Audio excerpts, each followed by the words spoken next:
Hey everybody, this week we are going to be talking about two films. One that is now on Netflix, that is Glass Onion. Also another one in theaters, Babylon.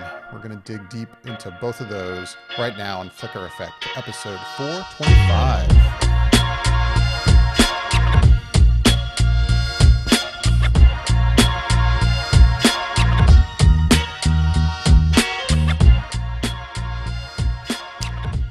Hey, Hi. everybody.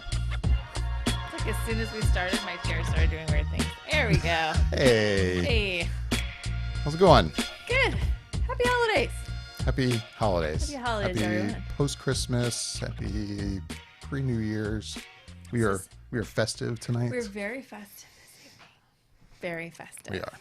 This is that weird week in between the two major holidays at the end of the year, and it's like, it's a weird week. Like, it's a weird week when you go back to school, to work, and you're just like, I don't really want to work, but I kind of have to work. I don't know. It's weird. Yeah, no, yeah, for those of us who are actually working, it's a little quieter usually, depending on what you do. But Boy, the roads have been nice. No Yeah. traffic. yeah, it's always like a tease when it's, It is. I'm already dreading the hit when it starts back up. It's basically when schools are out. Traffic is so much better. yeah, absolutely. Anyways, Digress. I'll digress away. So yeah, just you and I tonight. Bobby unfortunately cannot be here. Yasha unfortunately cannot be here. It's that holiday season. It is, so yeah, we're going to talk about a couple movies. Two movies we saw on the same day. Yes, that We is did. true. We Yeah, saw I both knew of that. these on the same day. This is how this is going to go for everyone listening or watching. If you're watching us live on YouTube, welcome. If you're watching us later on YouTube, welcome. This is, if you are watching us on YouTube, by the way, you can also listen to the show as an audio podcast, basically available wherever you find podcasts, and also Spotify included, Apple Podcast, all that good stuff. So We're on all the things. we're on all the things. Really. But yeah, we're going to talk about two films today. The first will be Glass Onion. We're not going to talk about spoilers for Glass Onion. Yeah, by the way, we're talking about two films, and at first I was like, oh, should we be doing like two separate episodes without spoiling our thoughts on Glass Onion? I think it's safe to say we don't really need to talk about spoilers for that movie, and I think our conversation on that will be a little brief, relatively Agreed. speaking, compared to Babylon, which we'll start off not spoiler free. We will probably go into a spoiler section on that one. I could see. I think we have to. Yeah. So that's basically how this is going to go. If you're listening or watching and not watching live, I will in the show notes, both on YouTube and on the podcast, put down some time codes. So if you want to just jump to Babylon, you can skip past Glass Onion, all that good stuff. So you can just kind of jump to wherever you want to listen or watch. But yeah, we're gonna get things started with Glass Onion, A Knives Out film.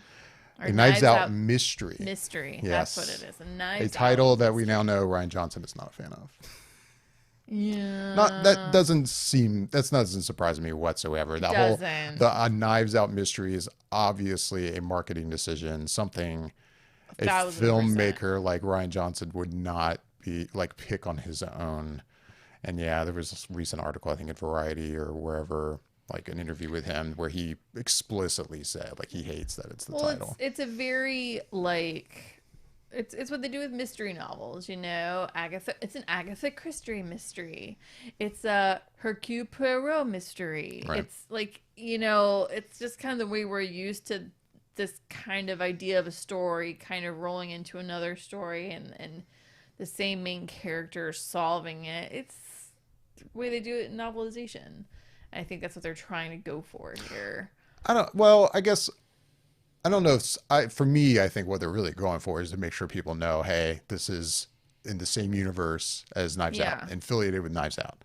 I mean, I think if it were up to Ryan Johnson and he had to add something past Glass Onion, he would have called it what's the character's name? Benoit Blanc mystery or something. Right. Like he wouldn't use Knives Out because Knives Out was its own story. Like it doesn't. Yeah, no, I agree. Knives Out is its own story. It's So it's to call this a Knives Out mystery, is like really makes no sense. It But from a marketing perspective, I get where they're coming from, but it's also annoying. Anyway, It's dumb, and we agree. So yeah, Glass Onion Glass was Onion. available in theaters, I think, for like 3 weeks.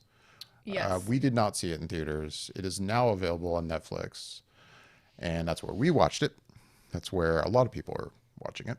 It's doing very well, apparently. It Again, is. numbers don't get released, so we have no idea, but apparently it's well. Apparently, the numbers are good. I've seen like estimates or however that was reported Right. numbers. I don't have them in front of me. But yeah, this was written and directed by Ryan Johnson. If you're not familiar with him, he obviously directed Knives Out, but also Looper and Star Wars Episode 8, The Last Jedi, a very divisive Star Wars film. Yes. Yes. Big cast, just like Knives Out. Yep.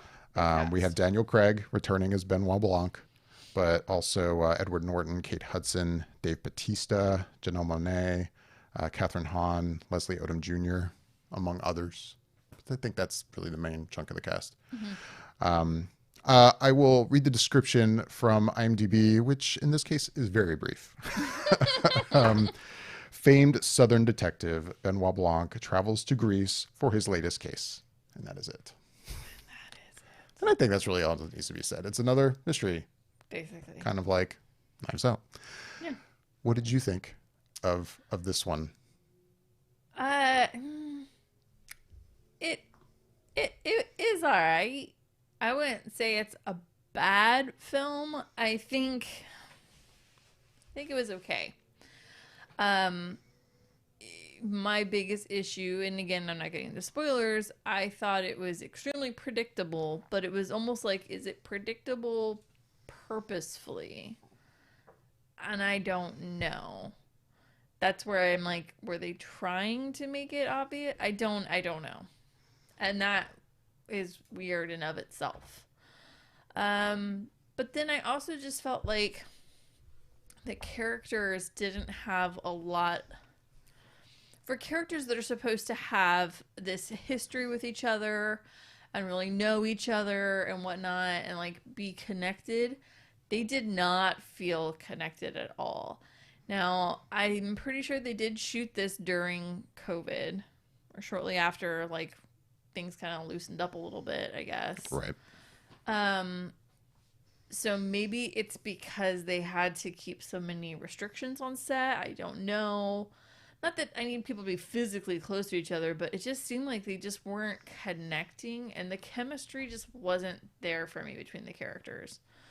Um, which I think it needs to be in a story like this. There needs to either be a connection with people. You need to feel the tension between them if they have issues. You need to feel a connection if they're like the best friends or the best friends that are pretending to be best friends but really aren't. Like, you need to have some kind of thing happening, and I felt like that just wasn't happening, and that really wasn't bringing me into the story as much. But having said that, I think really great performances from Janelle Monáe. I thought she was really great in this, and I enjoyed her quite a lot to begin with. So that was enjoyable to watch her in this film. I think she was probably the highlight for me. But yeah, it's like it was an okay-ish ride, but I feel like there's a lot that could be worked on with this one. Right. That's where I'm at. For me, yeah, I'll back up first and just say quickly, Knives Out. I was a huge fan of Knives Out. In fact, I think I liked Knives Out more than you did. You did like Knives Out more than I did. But I really liked Knives Out, and overall I've been a fan of Ryan Johnson. And Yep. even Last Jedi is a movie now in hindsight, now that that terrible trilogy is over, is overall quite a good movie. And yeah, maybe there's a large section in the middle I'm not a big fan of, but other than that, it's actually quite good. And I applaud him for trying to do something different in the Star Wars universe. I will agree. Not to go down a whole road about his previous films, but anyway, Glass Onion.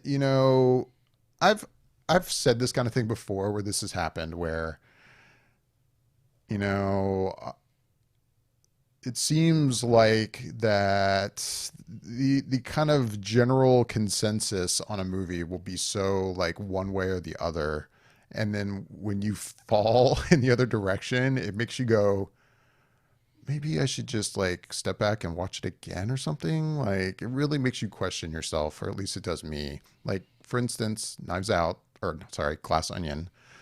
Last I checked on Rotten Tomatoes has like a 95% like critic score. Not only does it have a 95% critic score, it has a 95% audience score. Oh, wow. And that happens sometimes, but a lot of times you get one or the other. You know, you get these movies that are like critical darlings, as like people like to Mm-hmm. say, and then audiences don't really connect to those movies. And then the other way around, movies that critics aren't big fans of, but the audiences love it for whatever reason. This is a movie that overall it seems to be very well received across the board. I would think critics would have not enjoyed this as much, but what do I know? No, it seems to be very well received, and I Hmm. watched it, and I definitely think I enjoyed it less than you did. I didn't really care for it. Yeah, you didn't seem to. No. No. I it just simply for me was that it was I just didn't I don't know, I just wasn't interested in this mystery. And again, we're not talking about spoilers, so I'm going to be careful here, but I will say the movie seems to go out of its way to subvert expectations. And I don't find that it does it in a very interesting creative way. Like I just I don't know. I would have preferred a better just mystery that didn't feel the need to subvert expectations the way it seems so focused on.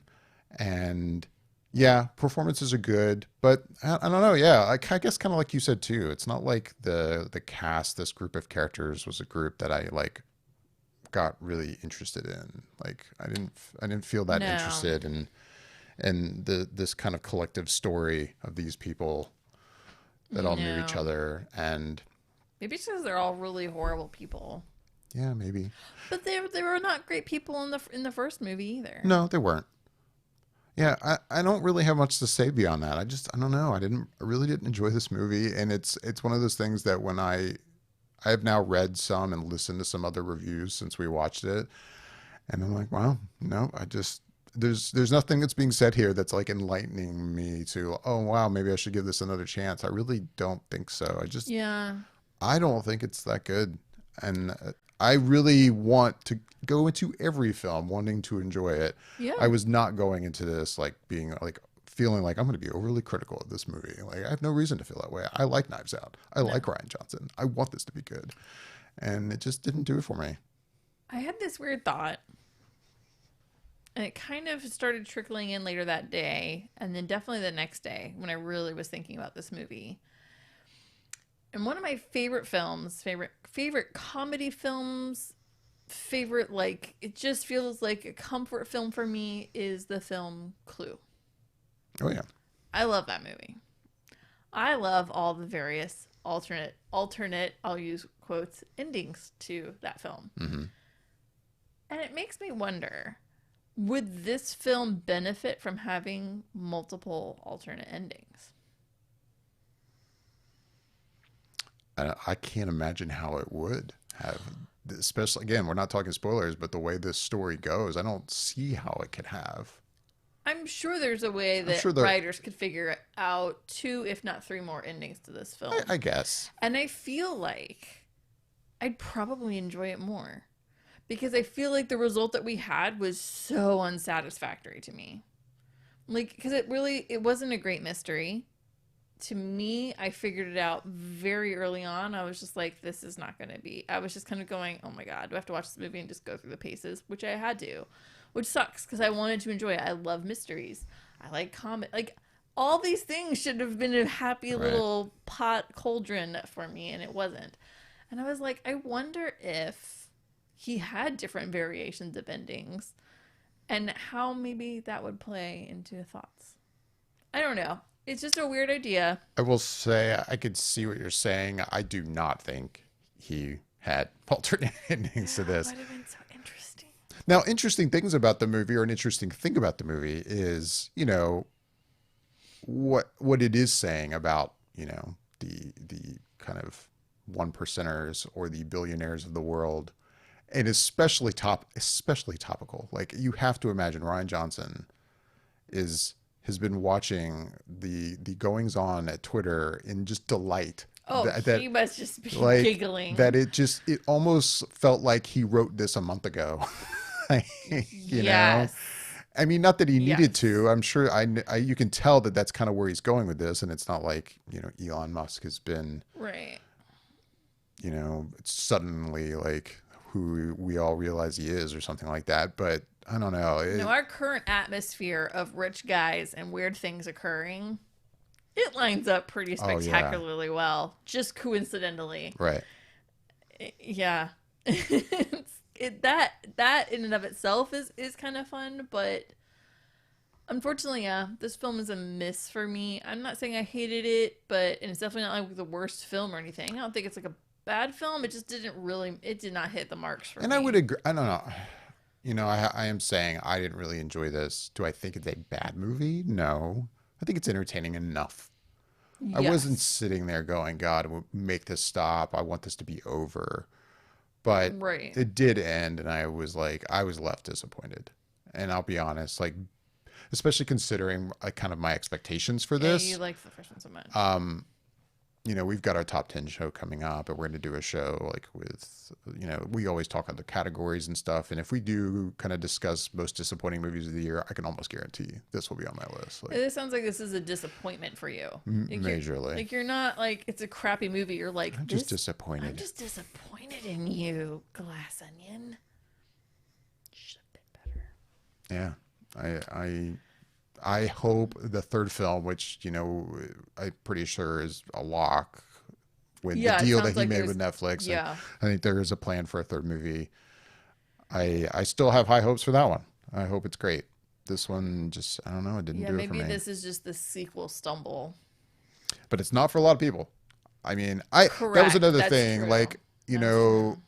I was really hoping actually that we could discuss this with Bobby and or Yasha, because I would like to have another voice here of someone who did really enjoy it, just to talk. I Not agree. not to like, let's say Bobby enjoyed it. Not to like bash anyone who loved this movie. I'm just genuinely curious, like, Like, what were the points What- that stuck what out about for you? this? Because I don't have a lot of positives for me. no, I just don't. And I don't want to just come across like we're both just like attacking this movie. I would like another voice here because obviously the extreme majority of Correct. people out there liked this film. So, No, I mean, it makes me think like, was I in a weird mental state when I watched this Right. film? Was I like thinking like, and no, like No. I was borderline eager to watch this film Mm-hmm. for days. And we finally were like, yeah, let's do this. Okay, now we have time. We Let's got sit down and time. watch Let's sit this. down and watch it. I mean, like, I was looking forward to it. So I don't think it was like I went into in a weird mental state no. that would affect Same here. it. I thought the same thing. Like that definitely happens. You can go to oh, a totally. great movie with the wrong kind of mindset, And it just shifts. and then the you whole maybe thing. rewatch it someday You're like, down "Oh, down the actually, road, and you go, "Oh wow, I was yeah. I was apparently crazy that day." Like, Apparently, I had a thing happening in my and head. maybe that'll happen if I watch this again. I don't know when I'll give this movie another chance, so I highly doubt that will But yeah, happen. no, I'm with you. It would be nice if, like, yeah, Bobby was like, "What are you talking about? This was great." I'd be like, "I'm glad you enjoyed it, and thank you for pointing out the things that were valuable for him or for a person Right. that would enjoy it." And to be clear, we have not discussed it with them. We're just giving not. like I a have no possible idea. hypothetical example. Bobby Like, could be like, "I'm with you guys. he I'm might. at loss." Same with I have Yasha, idea. no clue. But yeah, we'll talk to him about it soon. I'm curious. Glass Onion, a double miss for us. It is a miss for me, for sure. Yeah. Not a big fan. Anything else about Glass Onion? No, I think I've said my piece. You said your piece. I mean, without spoilers. Yeah, I don't think we really need to talk I spoilers. don't really even need again. And again, if you have not seen Glass Onion yet and you're still curious, it is on Netflix. Yeah. Go check it out. Almost everybody has Netflix accounts. Just about, You know, it basically costs you nothing. basically. With that, we are going to move on to our second film of the evening, and that is Babylon. Babylon. I know you were eager for this film because it's one of your favorite directors. What do you feel? What are your opinions, generally speaking, on Damien Chazelle? It's funny you ask this. I was thinking about this in the shower this morning. I mean, not him per se, but I mean, his because films. you liked La La Land. Here's what I was gonna say about Damien is Right. that my opinion of Damien Chazelle films is mixed. I enjoyed La La Land. I don't think I loved it as much as everybody else. I love La La Land, but I was like, this is fun. It's entertaining. It's light. It's sharp. I like it. It's got good music. It's got good story. I enjoyed La La Land a lot. For me, it's probably like my favorite one of his films, thus far. Having said that, Whiplash, I was very mixed on Whiplash. I didn't. That's the one that hurts for me. That's the one that hurts Oh me. I God, know. that hurts. I know. It's so I good. did not. I didn't hate the film, but I definitely didn't come out of it going, "This is a masterpiece." And I felt so bad because I know how much you love that movie, but I was like, it's just not hitting all the marks for me. I think that year I still put Birdman in my number one, and Whiplash was two, but that was tough. That was a tough year. That's even Birdman's- that's even like if I sat down now and rewatch both of them, I might flip that. It could. I think that'd be the mood of the day. Yeah. Anyway, What else has Damien done? he did First Man. First Man, I would say overall I'm a little mixed on First Man, but I did enjoy First Man. I enjoyed it much more than like Whiplash. But it definitely Those are. I mean, he did direct something else. I forget what it is, but those are like his main those are his films main so ones. far. So for me, like so far, it's La La Land, First Man, Whiplash, Right. and for you, you're a fanboy. That's cool. Oh, I hate to be. Don't call me a fanboy, please. I, La La Land. You say everyone loved it. I mean, I feel like La La Land is now one of those movies that it kind of gets conflicting opinion now. Like, I think now after time, I mean, it came out around Christmas. Most of the movie is the first part of the movie is set during Christmas. but I think it was it was a thing. I very much enjoyed La La Land. Did I put that as? I think I might have put that as my number one film that year it came out. I can't remember now. I can't remember. But I know it didn't win the Oscar for Best Picture. We all know it did not. We will never forget that one. If there is a Best Picture Oscar, I will never forget. It will be that one. I wait for that Trivial Pursuit card to show up. I'm gonna be like, Right. Yeah, no, I love Whiplash. I'd say I love La La Land. I think it's quite good. I liked First Man a lot. I didn't enjoy it as much as the other two films, but I enjoyed First Man quite a bit. I've actually been wanting to watch that one again because I've only I seen it have the one two. time. First in Man the is a theater. mood. Yes. First Man is a mood. Like solid. You have to be there for First Man. Right. I'm with you. I'd like to rewatch that one again. So now we have Babylon. Now we have Babylon. So yeah, written and directed by Damien Chazelle. We've now mentioned what he has previously done. This movie stars Brad Pitt, Margot Robbie, and a new fresh face. Fresh face. Diego Calva, if I'm getting his last name correctly. I'll read again from IMDb. The definitive. A tale of outsized ambition and outrageous excess. It traces the rise and fall of multiple characters during an era of unbridled decadence and depravity in early Hollywood. I think you could go on to say more specifically that this movie is looking at the tail end of the silent film era, Correct. moving into what was known at the time as talkies. And as it described, the kind of the way that Hollywood changed as we moved out of that era. Again, we're going to talk about this spoiler free. If we decide to talk about spoilers, which I'm pretty sure we will. I kind of feel like we kind of have. Yeah, I'm pretty sure we will. We will say so and warn everyone very explicitly that we're talking spoilers to this movie once we do that. All right. So you asked me about Glass Onion first. You asked me about, yeah, I did. You wanted to ask me about Babylon first, didn't you? Oh, very much so. Oh man. Okay.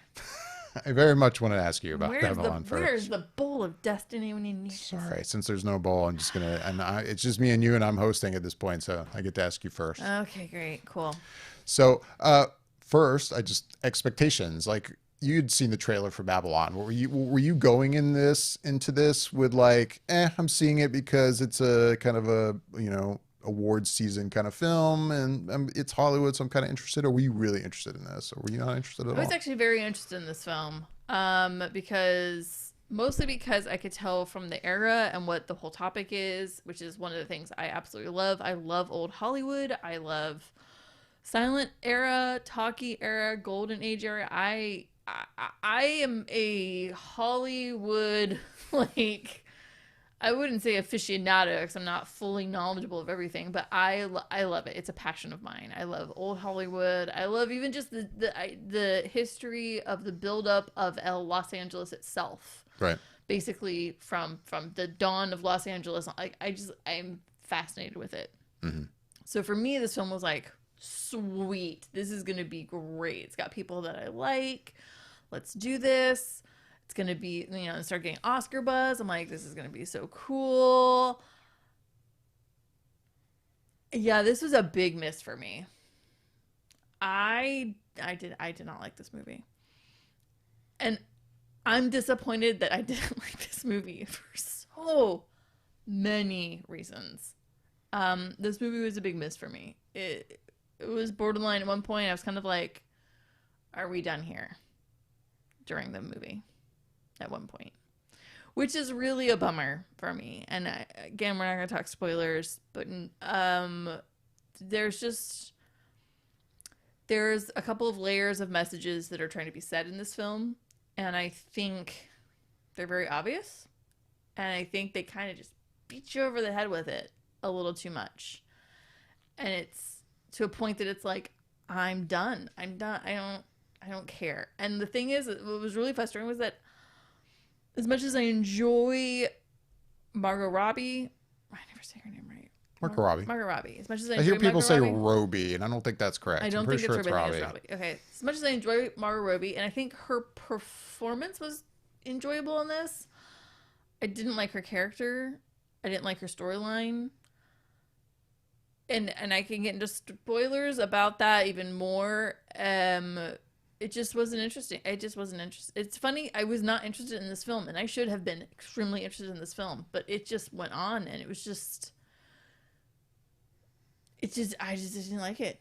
It's even hard for me to describe. And we saw this, what was that, Monday night? I've spent 2 days mulling this over, and I'm like, what can I say about this film that would explain my not liking it?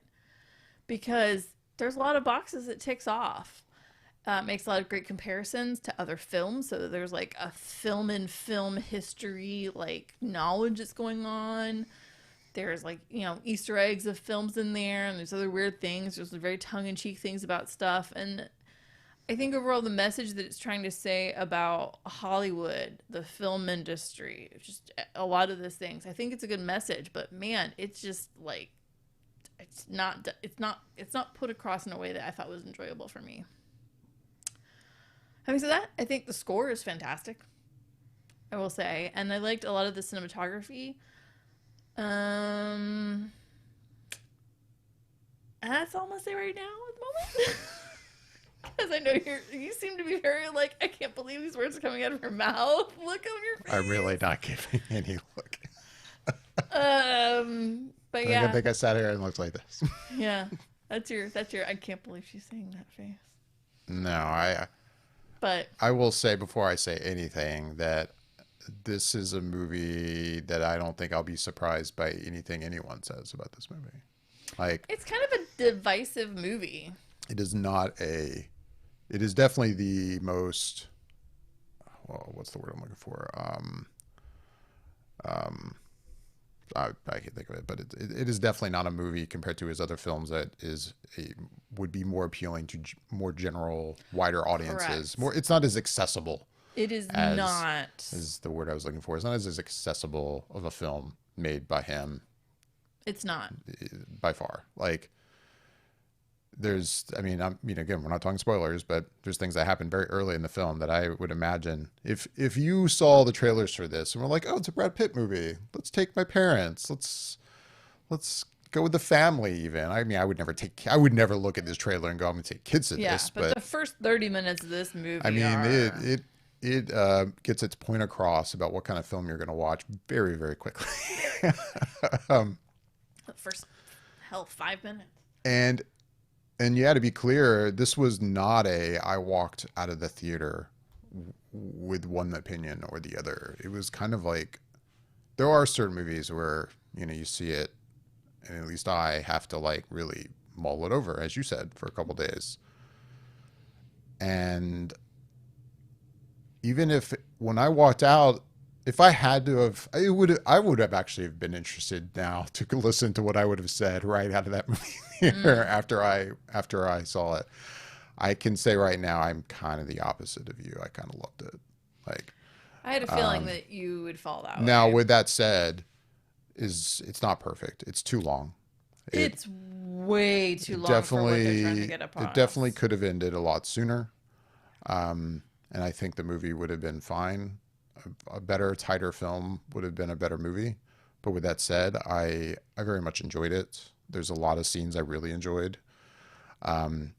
I think it's important to say, and I don't think it's a spoiler to say, but I'm going to go ahead and mention now. I think it's important to say that I went into this having never seen Singing in the Rain.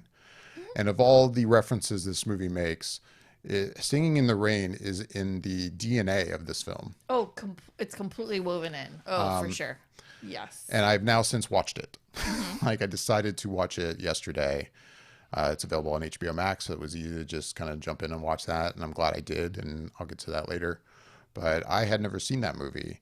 So a lot of the kind of references to that movie specifically I did not explicitly get that, like other than some obvious stuff. But Right. There's some lines that Brad Pitt throws out a couple times. You're like, anyway, Brad. I had never seen that movie, and I'm glad I've watched it since. Though, and to kind of go off on a tangent about Singing in the Rain, I think unfortunately for Singing in the Rain, I wish I had seen that movie with no preconceived ideas of what I was about to go into.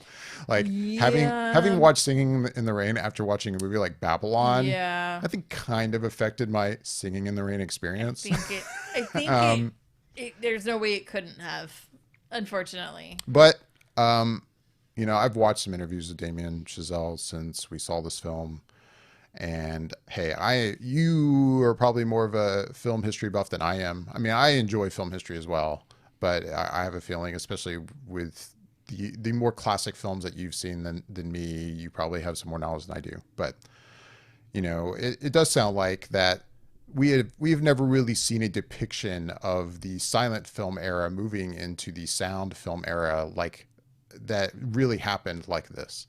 Realistic. A realistic, Not a sugar coated. this was a Hollywood that they'd started an industry in a part of the country that was really, it felt very separated from the East Coast, and people were doing things in the silent film world as they were building up LA that it was almost a completely different city than what it turned into once sound film Correct. started. And yeah, like it sounds like a lot of the stuff we see in this movie is pretty spot on of how it was. It legitimately was the Wild West of film. Right. Like, there's really no other way to say that. It was legitimately the Wild West of film because it was film in its infancy. And not only that, there's a lot of things that in this movie that in this day and age, a lot of people might watch this movie and go, oh, well, this is also Damien Chazelle and these filmmakers trying to make a movie that's also kind of woke by including like all this diversity that probably really wasn't there. No, it really was. No, it was there because Like, there was another. That was right. who was living in California. That all changed when Correct. films changed. Correct. So yeah, you see a lot of this stuff in this movie, female directors, people of color, and that's really how it was. And it's interesting to see. Yeah, though this movie is loud. This movie is in your face. I think a lot of times this movie is extremely entertaining. But yeah, in the end, is it a little long? Absolutely. Yeah. I don't think this movie's perfect. No, it is not my favorite Damien Chazelle film. But I enjoyed it quite a bit. And even if you know, you would ask me as I walked out, and if I was like, I don't know what I think of this, which would immediately give you the impression, oh, he at least didn't love it. Then I can't help but recognize, like, I can't stop thinking about it. I can't stop thinking about this movie. Like, I have been drawn to watch Singing in the Rain, which I'd never Yeah. seen before. I've been drawn to like learn more about what he was going for in this movie, because I can't stop thinking about it. And usually that's only the case with a movie that it strikes me. I connect to it in some way that I can't help but recognize. And Right. I think the movie's quite good. No, it's not very accessible. It would be hard to recommend it to a lot of people I know. Like, there are certain people I Yes. know that if they ask me, "Hey, you saw that? What'd you think?" I'd be like, I mean, I liked it, but Right. like, if Yeah, this is what you're getting into, like, this is it's a film that is created for film people. kind of, yeah. Because I also do, as interesting as I think it is what Damien Chazelle is trying to do with it, I can also recognize I don't think it does a necessarily great job of getting that message across on its own without more information that you already either have or get afterward, like I have done. Um, you know, if you don't know anything about the silent film era and the era as it moved out of silent films, like, you'll probably go into this going, "What is going on here?" Like, I would imagine. Yeah, I'm not gonna like defend the way I feel. I think overall, I didn't like the film, but I will say, yeah, when I left that theater, I was very like, did I like it? Did I not like it? I liked it. No, I didn't like it. Like it is such a mixture. Like it really took me this full time to finally go, no, I didn't like it. But it's not that I hated it. It's just I have a lot of issues and I'll be really honest. I have issues mostly with the back half. Mhm. Most of the front end of it I actually really enjoyed.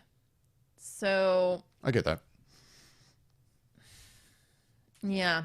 Yeah, I don't know. It's hard to talk about without spoilers, but no, I will go on record for saying for sure like when it comes to his depiction of Hollywood and films and silent films, it is pretty spot on from what you can read in the history books and in archives and what is available to us. Like if anybody watches any of the like specials that go on like TMC and they talk about these kind of things, these people that go to the National Archives, they're in the archives in Los Angeles. This is literally all they do and study. And yeah, from what I know from that information, this is pretty spot on as to how it went down, how actors were, how money was, how everything. This just the scene itself. The actual Los Angeles was dirt roads, literally for a very long Right. time, and it was just it was chaos. It was I don't even want to say it was organized chaos, but it was chaos, and we learned a lot from that. But yeah, overall, I didn't like it. It's too bad. I'm sorry.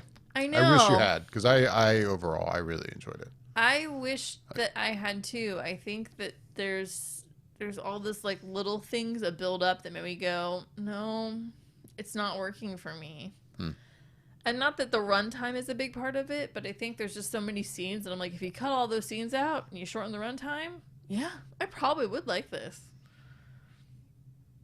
So, hmm.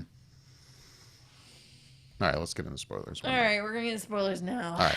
So, if you are watching live, if you're listening, whatever, we are going to talk about spoilers for Babylon from here on out. So, you've been warned. If you haven't seen it, it is in theaters now. If you want to go check it out and then come back and finish this podcast or YouTube video later, we we welcome you back if you decide to do that. But yeah, in theaters now. Babylon just opened. Like, yeah, I think this was his opening weekend, right? It Yeah. just opened this weekend. So anyway, spoilers for Babylon, Michelle. It seems like you have Spoilers you have for thoughts you Babylon. have to I get have off your so many chest. thoughts. It sounds really stupid. And like I get what he was going for, but pretty immediately the whole elephant thing at the beginning of the movie, I was like, that wasn't necessary. Like it really wasn't necessary as a whole. But at the same time, I can already hear you. You're like, but it's trying to give you a setup for how crazy things were back then and how real it is. I'm like, yeah, it really was. It was real. I mean, I don't think I would word it that way, Yeah. but I think he is just trying to very quickly set the stage for This isn't the shiny. kind of down and dirty like Hollywood that we're going to see in this film versus Yeah. what you normally see, what you would see in Singing in the Rain. This is not it. Correct. Yeah. This is the real version of Singing in the Rain. Yeah. This is what actually happened. This is how it really was. Yeah, basically, it does Yeah. overall feel like he is looking at a movie like Singing in the Rain. And I guess, I never saw the movie. What was it, The Artist? Mhm. It's my understanding this also covered the same kind of time period. I never saw that film, so I don't know what they show in that movie at all. I didn't like The Artist either. But yeah, it does feel a bit like Damien Chazelle. Overall, it feels very like I am angry at Hollywood almost. Like, especially at certain depictions that we've seen in these great classic films, a film that he obviously loves. Like, Correct. I mean, it's funny. Like, I had no idea, to be honest, that when I was watching Singing in the Rain, I'm like, Jesus, man, La La Land really also pulled a lot from this film. Like, stuff I didn't even Yeah. realize. Like, certain scenes in that, I'm like, gee, this is basically La La Land. So he obviously has an affinity for that movie. I don't think he is trying to shit on Singing in the Rain. No, it's an influence. You can tell. You can tell that the talkies and the golden age of Hollywood is a huge influence on him. Oh yeah. For sure. The musicals, all of that. It definitely is. But yeah, I mean, I will say when it comes to Brad Pitt's character, and I can't think of the character's name now. I really enjoyed that storyline, and because that is the storyline that unfortunately happened to most of the major actors and actresses of the silent era. They basically, that was the peak. That was it. As soon as talkies came in, their acting was silly to audiences, and they died a very quick death in Hollywood. Mm-hmm. Physically and metaphorically speaking. Right. Their careers died, and then a lot of people actually did take their lives. A lot of the actors and actresses did. Be either through alcoholism or drug overdose or just hanging yourself by a necktie. They went out with a flame of glory because that's all they had. That was it. That's all they knew. And it's really sad that a lot of them went that way. And there's some that lived out their ripe old age. They just called it what it was. They're like, yeah, it was a good run. I'm going to go retire my little house that I own up on the hill and die there. And they did. But it was an era that once talkies came in, very, very, very, very few people that made the last 20 years of their lives were able to transition into. And so it was interesting watching his storyline to see that. And it's funny because the whole movie talks about basically Hollywood and films in this like secular cycle. We went through the silence, and then we got to the talkies. And, that's kind of when like the Busby Berkeley era of song and dance and black and white film really came into it. And then color came in and really mainstreamed, musicals and pushed them through. But then also, in the black and white, we had adventure films, pirate films, night films, and those took on a whole different thing, a different level. So if you think of it in like Errol Flynn, right? He comes on the scene hot and ready in black and white during the talkies and then transitions to color. And he does okay for a few years, but then the musicals take off. And then not only do musicals start taking off, then like films that are a little more substancy, a little more art house, kind of start to creep in the 50s, right? And that's just not what Errol Flynn does. Like he goes in, he's the swashbuckling pirate that kills all the bad guys and gets the princess. And he didn't know what to do with his career after that, like once that started happening. And so once films started becoming deeper and a lot less shallow in their storylines, he went. And it's like you can see the cycle just, it kind of starts, it ticks every like 15 years. There's a change in Hollywood. Like even now, if I look at the actors and actresses that are popular right now, would I have said that these would have been popular actresses back in the 90s? Lord, no. But I look at the popular actresses and actresses in the 90s, and a lot of them are not still sustainable in this time frame. It's just kind of the weird cycle that happens in Hollywood. And that's really kind of one of the many messages in this film, is that nothing ever stays in Hollywood. It's constantly changing, constantly evolving, constantly growing. The frustrating part is the character Brad Pitt plays even says at the beginning of the film that he wants to push the borders, he wants to push the boundaries, he wants to change and grow, and then when that growth comes, it doesn't work out for him. That's kind of the frustrating part of the whole thing. Right. As an artist, you want to grow, you want to change, you want to morph, and then when it happens, sometimes you just can't. Anyways, no. I babbled on for a little while, and I have more things, but please continue. You go ahead. Oh, I don't even. Let's get some back and forth. What are we going on? I thought you were going somewhere. I really wasn't. I really wasn't. I don't know. I think I'm just rambling at this point. I think I was just talking about the message. Well, I mean, I'll ask you then. Like you definitely. And again, I say I'm asking this, and I understand where you're coming from with the latter half of the film. But was there a particular point in the story where you're like, okay, now I'm done. This should have stopped right here. Like, why? And again, I think a lot is my issues with like the storyline with Margot Robbie. Now, is it Margot Robbie? Yeah, I said it the wrong way this time. With Margot Robbie's character, and her storyline is very indicative of, again, actors and actresses of that time period. They kind of, this is something they wanted to have. They wound up just kind of having it fall in their lap, and then the talkies come along, and it's okay, prove yourself, time to act, and it's a challenge, and you can kind of work your way around it. But the thing was that at the same time, Los Angeles, and this is where a history of Los Angeles starts to come in. Los Angeles as a whole is trying to build itself into a city, a real honest to God city, into New York of the West. Like, let's bring in infrastructure. And yes, Hollywood's going to bring our money in, but we need more. We need to show that we're a society, not just the Wild West anymore. And we are civilized, and we can have pretty buildings that are Art Deco, you know, like, and they're trying to build this, but they're also trying to show that they're not just a bunch of drunken, crazy idiots that live out west and make movies. Okay. So the studios want people to come out showing that they are refined and posh, and that they can go to these larger cities and be revered in a way of like, I am greater than you, I am better than you, I am sophisticated because I'm an actress. Margot Robbie isn't that. She's a Jersey girl, right? And she tried to make this work, but it doesn't really work, which is again very indicative of some of those people. Okay. And now you're like, this is literally long-winded, Michelle. So yeah, her storyline is very true to a lot of other storylines that happen for actors and actresses in Hollywood.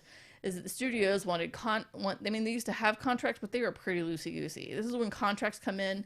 They want you to look a certain way. They want you to act a certain way. Personal lives, like if you're gay, you need to hide it. You need to get yourself a beard and keep on and moving, you know? Right, but what about like her development in the story? Like, was it like, okay, I don't need to see any more, or there was a turn that you don't feel like kind of ties into what you're describing? I don't know. I think it was just kind of like, it got to a point like she's just such a crazy wild child, and then she winds up getting herself into money because she has a gambling issue, which they went into. But it's almost like we have the whole scene where she goes to visit her mother in New York at the asylum. That was earlier in the film, yeah. It was early film, kind of like, okay, sure, kind of cool, whatever. Her mom's crazy. Thus making her kind of weird and loopy and whatnot. Oh, her dad's kind of a piece of crap, and he's using her to make money. But he, of course, is going to blow all the money on something stupid. Shocking. Like, it was just kind of like rinse and repeat, but not in an interesting way. It was very just kind of predictable. And then at the end, you know, the whole her owing money to this horrible group, and then she gets the one decent guy in the entire universe of Hollywood looped in because he unfortunately has just the ridiculously love crush on her. And he goes to save the day. And it was just kind of like, and it, like the moment all this is happening, I'm watching going, this is all just going to blow up in a blaze of fire. And it does.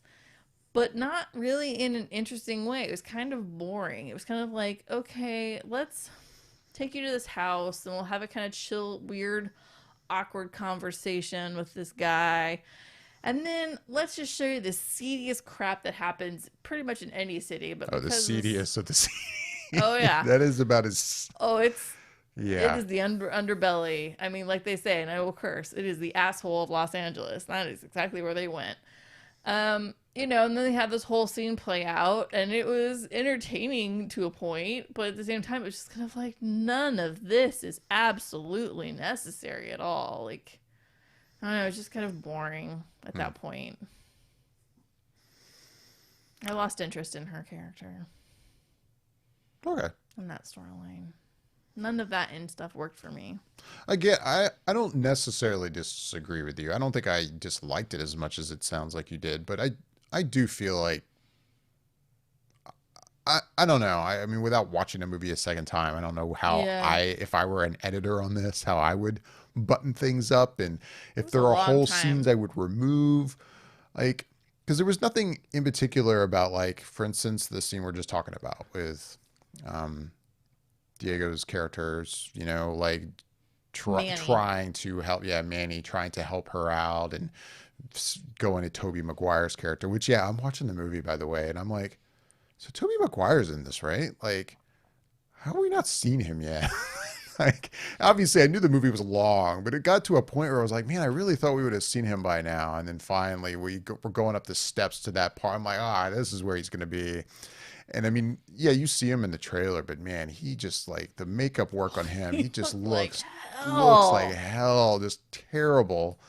Like, Man, opium will mess you up, dude. yeah, like it's Woo. pretty bad. Anyway, there was nothing about any of that that I'm just like, oh, this is terrible. This all needs to go. It was just kind But of boring to watch. yeah, I don't know. Kinda in a way, it felt unnecessary. And maybe if you could ever have an in-depth conversation with Damien Chazelle, like, okay, this stuff in particular, like, what were you going for with this? So, it'd be interesting to see if he would answer you. But so I don't know. I get what you're saying, but I don't think I disliked it as much as you did. I mean, the whole point is to scare the crap out of him. Well, that, yes, but I mean his more as a filmmaker, his more general kind of, like, what is there a message he's getting across about what is now happening to Los Angeles by showing this underbelly of the city Correct. as kind of a representation of a new part of this emerging city after the silent film era that is not so great. I don't know. Right. Maybe. So it's, again, you're taking a Wild West city where really anything went, anything goes, and you can do some weird stuff, and as long as it's in this house up on the hills and whatever, it can be as weird as you want it to be. But then as Hollywood starts evolving into the talkie era, which is when they start trying to be a cleaner city, because the city is trying to show that it is more than just a Wild West town. What do you do with these weird, crazy, seedy sweep them things? under the You rug. sweep them under the rug. Exactly. That's the message he's trying to get across. Is that everybody, all the weird crap has to go somewhere. Right. So here's where it goes. And on top of that, it's always going to exist in Los Angeles. Weird. I hate to use the word freaky things in the world are still there. It's all Right. just buried under layers. And a really great old film. And I don't know if you've seen this film or not. Have you seen the film Freaks? No. Oh, God, it's so good. I was watching that scene, and I kept thinking about this old black and white film, Freaks. It was pretty shortly after the talkies kind of really started. It was like probably the next generation after talkies. It's like a little more advanced. Film started to have like a message, right? Actual depth to a storyline. And it's really good. And I'm watching the scene play out, and I was like, it just brought me back to that movie. Highly recommend it. Really great for Halloween time too, actually. Anyways, I'm getting off on a tangent. Um, but it's like he's trying to get this message of this is what happens to Los Angeles when you try to clean it up. Things still have to go somewhere. So I get that message, but I'm like, it just is not, I don't know. It just felt like a lot just didn't need to be needed in a lot of this movie after a certain point. There's a lot of scenes, especially in the back half, that just kind of like need to move on. Like the downside is like there's a scene with Brad Pitt and he goes to meet with the magazine writer, right? The like, I can't think. I can't think. Oh, Gene Smart's character. Thank you. Yes, he goes to meet with Gene Smart's character, and Eleanor St. John. Eleanor St. John, the writer to the stars. Right. And I'm watching the scene, and she is so accurate, and she's so on the nose about what she tells him. And I'm thinking, Oh no, it's a great. You're talking about the scene where she's basically just being completely honest with him. Like, yeah, you're like, done. this is Like, how it goes. It's over, sweetheart. This is Hollywood. It's going to keep evolving. appreciate what you had, and Appreciate you have. it will live on forever. Take your money, enjoy a nice home that you don't have to pay much crap on, Right. die peacefully. And she's very honest about it. She's honest about the way Hollywood works. I was just watching that scene and I was really enjoying it. I was thinking, cool, end movie, boom, right there. Like you basically like it just wrapped it up in such a great way. But then it just kind of kept continuing, and it was just kind of driving more of the point of what they were trying to say is like Hollywood evolves, Hollywood change. You either move with it or you're gonna be done, and just kind of kept going from there. And I was just kind of like, yeah, the movie just a lot of stuff didn't work for One me. random thought I meant to mention earlier, and this is now completely out of nowhere, that I had a more general thought about the movie. It's not exactly like accurate, but like you could almost look at this movie of like as like what if Baz Luhrmann had directed The Great Movie Ride, the movie, like Yes. especially considering like not only again Yeah. the inclusion of Singing in the Rain, which makes an appearance in that ride. And by the way, if you're wondering what the hell I'm talking about, there Aw. was a ride that opened what was called the Disney MGM Studios here in Orlando. It's now called Disney's Hollywood It was a Studios. park original. It was one of the original rides. It is no more, but it was the one the that was in last. the Chinese theater. And it was a dark ride that took you through like different scenes in classic Hollywood scenes. And it would end with this montage you would watch on the screens, which this film also ends in a montage. And Yes. like, I remember, like, especially during that montage scene in this movie, I was having great movie ride like flashbacks. Oh yeah. And especially the way this movie is made, I was like, yeah, what if Baz Luhrmann had basically gone, I'm going to turn that ride into a movie? And it's kind of what this is like. Basically what this movie's kind of like. Yeah, kind of. Anyway, that was just a No, side no, no, thought. no. I kind of had that weird thought too. Like, That, and also like Yeah. there was a very almost like if you had Baz Luhrmann and like Kubrick make yes. like that ride, there was some influence there too with certain stuff. More the psychedelic kind of Yeah. aspect, especially of that ending. But anyway. I've crapped on this movie enough. What were the key things for you that made you go, Oh, I yep. mean, the key things, I don't know. Aw. I mean, I just enjoyed watching the movie overall. I mean, there was great scenes, especially Diego's character, Manny.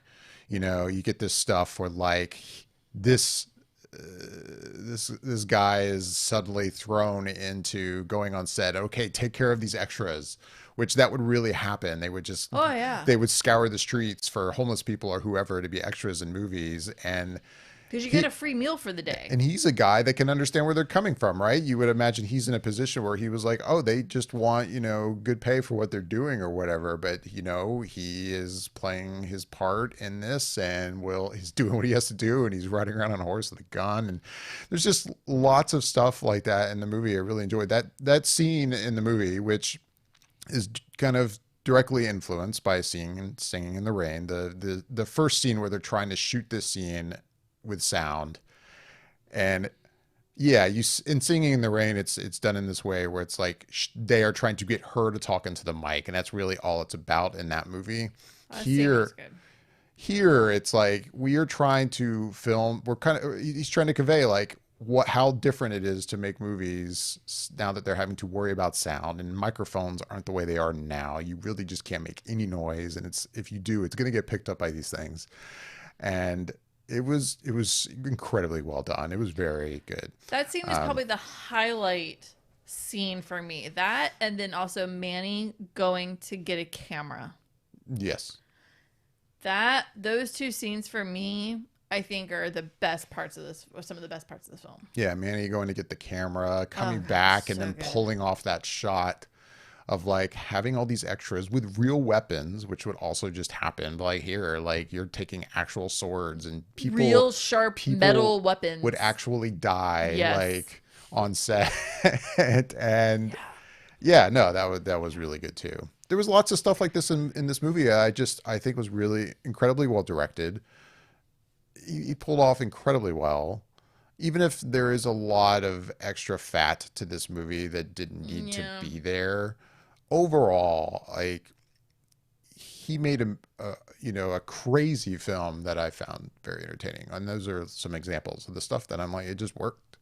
See, another, that's what I mean. Like, there's things that just worked for me, and there's things that just didn't. Like, I get the whole scene about, I wish I could just think of the character's name.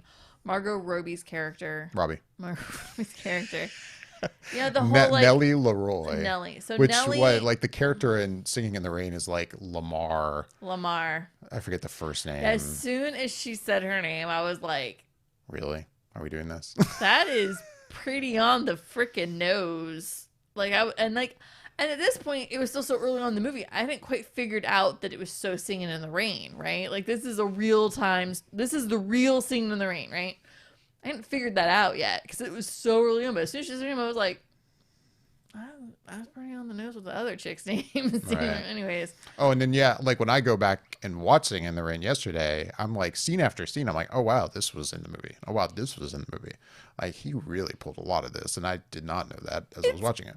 basically, Kind of not really a remake, but it's not. But it's heavily influenced. He's obviously Heavily making influenced. a statement, but instead of just making his own film about this era, he did not need to pull stuff from that film. But Right. it's such a highly regarded film. I mean, it's in the AFI Top 100. Either at, like it was at 5 at one point. I don't know if it still is or if it's back down to 10. I mean, it's I think way it's up back down, there. but it's way up there. It's in the top 25. What it is the problem with Singing in the Rain, right? Is that Singing in the Rain is trying to point out the issues that are happening in Hollywood, and it's trying to point out these issues. But the problem with Singing in the Rain is it was still in the era of the studios owning these people and owning the writers, the producers, the actors, they owned them. And so everything still had to be polished and sharp and pretty and colorful, and everything still had to be all fluffy. So Singing in the Rain just couldn't go there the way the movies today can go there and be like, so this is actually how it went. Right. So Singing in the Rain is the fluffy, pretty unicorn version of trying to be truthful to that time frame. And it did it as well as it could at the time. Right. And it did. And I will always honor that. I'm like, they did as best they could because it was still made during that time, basically. But this is the real version of it. But yeah, there's some great highlights in it. Like, yeah, the scene where she's trying to just make a scene and talk and have it record. That scene was fabulous. That was probably Yeah, the highlight for it me. was very good.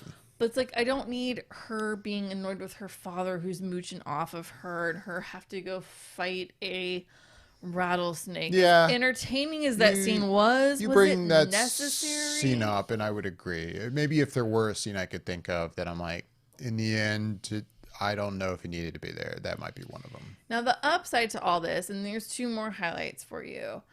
And I unfortunately don't know the actress's name, but the actress who is playing the stereotypical Asian actress, she's modeling her character and what that character is off of a very famous Yep. Chinese actress of the time.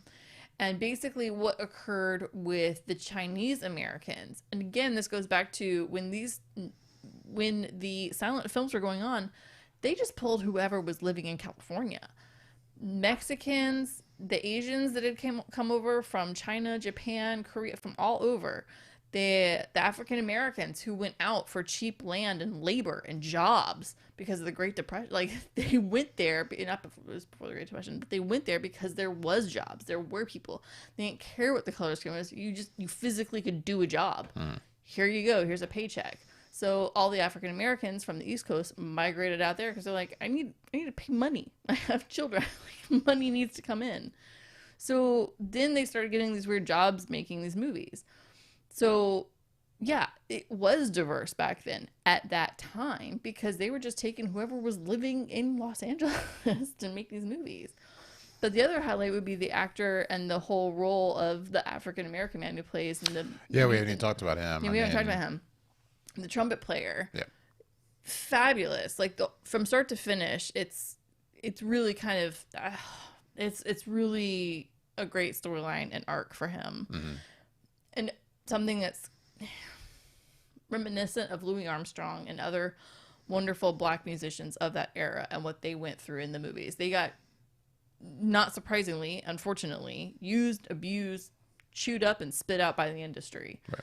And they get crapped on because they weren't the right dark, or they weren't the right light, or they weren't whatever. And it was just totally messed up. And that scene is painfully cringeworthy as that last scene is that he shoots. Yeah. It is a fabulous scene, and I will give Damien total credit for this. That scene was wonderfully done because it's horrible, but that happened every single day back then, and it is just it's unforgivable, and it just unfortunately is a part of our history that I hate. Oh yeah. We are running out of time. I know. I could talk about this movie a lot. As much as I didn't like this movie, I could talk about this movie because it's a topic that I love. Oh no, I'm with you. I do as well, and I also very much love this movie. And I want to hear more about what you love, though. I've been talking too much. I have nothing in particular that we haven't already discussed to be like, oh, I love this or that. Like I enjoyed the film. Sorry, I don't have anything else to share on that subject. I great performances across the board, basically. Yeah. No, again, I don't think it's perfect, but I found the movie very entertaining. But I also, again, realize it's not going to be a movie for everybody. Like, in fact, even the people in the theater with us, like, I would have loved to, before they all walked out, been like, what did you think? What did you think? What did you think? I mean, we saw it in the showing. It was like, I think maybe 16 of us. Yeah, there wasn't a ton of other like couples or parties in there. Like, you know, I would have loved to have known what they thought, because I feel like it could have completely been a flip of the coin. Like, yes, you know, there was a lot of people that were obviously enjoying certain scenes just as much as we were, but then, you know, it's also a long movie and it ends in an interesting way that I was like, okay, so what do you guys think of this? You know, I could see that in the whole montage section that he does, where he would have just completely lost an audience. Like, I think for some people it's interesting and you can kind of draw in on it. No, I could see where people would be like, what this piece of, and he would just lost them. I think another connection I can have to this movie, and I'm not going to say my experience relates to Manny directly, but in a lot of similar ways, like, you know, it's something I can kind of connect to. Like, you know, I'm not going to go into my background a ton, but, you know, I worked in the sound industry and film for a little while. I worked in Los Angeles. You know, for reasons I won't get into, I decided to leave and come back here. And, you know, there are many times I've always said in life, I don't have regrets, and I don't. I think everything happens just as it should. But, you know, there are definitely times I go, man, why did I ever leave LA and leave that industry? And I'm realizing my camera is turned off. So if you're watching, you can still hear me, but you can't see me. I think that's pretty recent. Yeah. Anyway, you can look at Michelle while I talk. I can give you all my reaction, but right. But yeah, you know, you get this scene of him, like he has to leave town, right? And he comes back like 15 years or something later, or 10 years later. I don't know. 15 some years. Yeah. Later. And it's like his kind of like reminiscing about the era he worked in, and going to a movie theater and seeing a movie was something I was like, I can appreciate that. Like, I understand where he's coming from there. Yeah. And it's something that, like, I don't know. I saw it myself a little bit. Yeah. And maybe that's another thing I appreciate about this and appreciate. And the same thing kind of happened with me with La La Land. There was a lot of experiences, even though I wasn't in acting, and that's kind of the primary like storyline of that movie. Like there was a lot of things about that movie that really felt like my experience when I lived in LA. And yeah, maybe there is some type of common thread with Damien Chazelle that I have. I don't know, but Right. anyway. Yeah. I mean, Manny's character is probably the best one out of this entire story. The whole I'm just a regular dude trying to get my foot in the door here. I'll do anything to just get into this industry, and he works his butt off throughout, and he's constantly trying to get up. He's on the struggle bus in Hollywood, and he finally kind of gets there, but he puts too much into one jar Right. with one person. Yeah. With that, I think Babylon. I no longer have a camera if you're watching No, on I YouTube. can finish it up. So I can just say we're gonna wrap things up. We're gonna wrap things up. Yeah. Thank you for watching. If you have any questions or comments, or you'd like to just give us some feedback, please feel free to do so on our things. Yeah, on YouTube, you can That's leave it. questions and comments down below. Yeah. If you're not watching on YouTube and you just want to write to us, you can reach out at feedback@flickereffect.com. You can reach out to us on Instagram and Twitter at @flicker_effect. Very true. You can find us at places. We're on all the things. Talk to us. We would love to hear from you. Like, subscribe, share with your friends. We're here for you. Please, we beg you.